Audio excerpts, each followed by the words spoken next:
16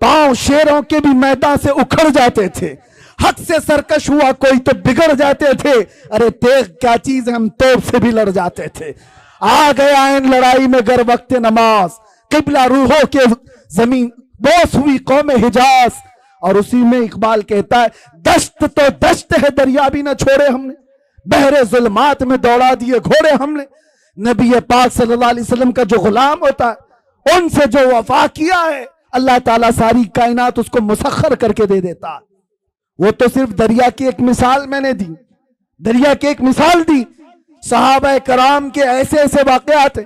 حضرت سفینہ ایک جنگل میں راستہ بھٹک گئے تھے، مدینے کے قریب ایک جنگل میں راستہ بھٹک گئے، کہتے ہیں میں راستہ نہیں پا رہا تھا، اچانک ایک درندہ آ گیا، شیر منہ پھاڑے ہوئے میرے سامنے آ گیا۔ صحابی رسول ہے، سنو توجہ سے، اور شیر کو دیکھ کر کس کی ہیبت نہیں ہوتی، سب کپ کپی آ جاتی۔ حضرت سفینہ کہتے ہیں جیسے وہ شیر قریب آیا، میں کیا کرتا، میرے پاس نہ ہتھیار، نہ بھالا، نہ نیزہ، کچھ نہیں۔ جب وہ منہ پھاڑ کر میرے پاس آیا، میں نے چیخ کر کے اتنا کہا، یا ابا الحارث انا مولا رسول اللہ، اے پھاڑ کھانے والے درندے، میں رسول اللہ کا غلام ہوں۔ حضرت سفینہ کہتے ہیں وہ شیر سر جھکا کر میرے تلوے چاٹنے لگا، اور دم ہلاتا ہلاتا راستہ دکھاتا دکھاتا مجھے مدینے تک چھوڑ کر گیا۔ ان کے جو ہو جاؤ کائنات اس کی طرف ہے۔ اسی لیے قرآن کیا کہتا ہے، اللہ و رسولہ احق ان یرضوہ، اللہ اور اس کے رسول اس بات کے زیادہ حقدار ہیں انہیں راضی کیا جائے۔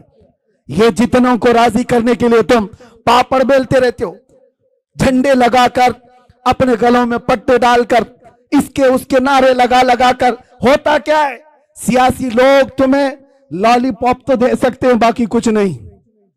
اور کیا ہے، ان کے پاس ادھر سے دھکا مارا ادھر پہنچا، ادھر سے دھکا مارا ادھر پہنچا، اور ان کے خود کے 5 سال کے ٹھکانے نہیں۔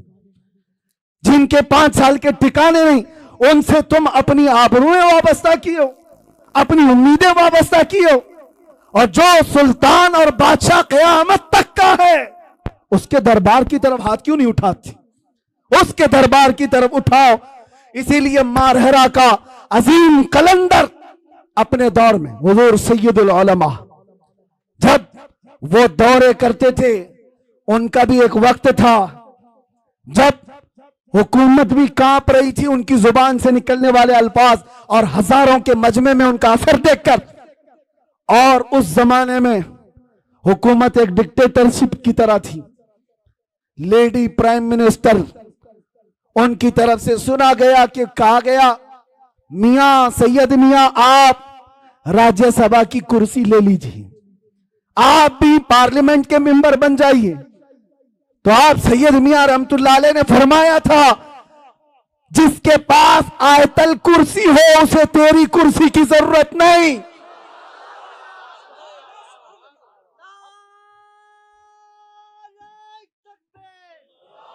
اور ایک بات، اسی مرد قلندر کا یہ نعرہ جو میرا ٹاپک ہے، اسی مرد قلندر کا یہ نعرہ، دیکھا ہوگا دنیا میں یہ لوگ کس کو راضی کرنے کے لیے بھاگتے رہتے ہیں، اپنی زندگیاں برباد کی ہیں۔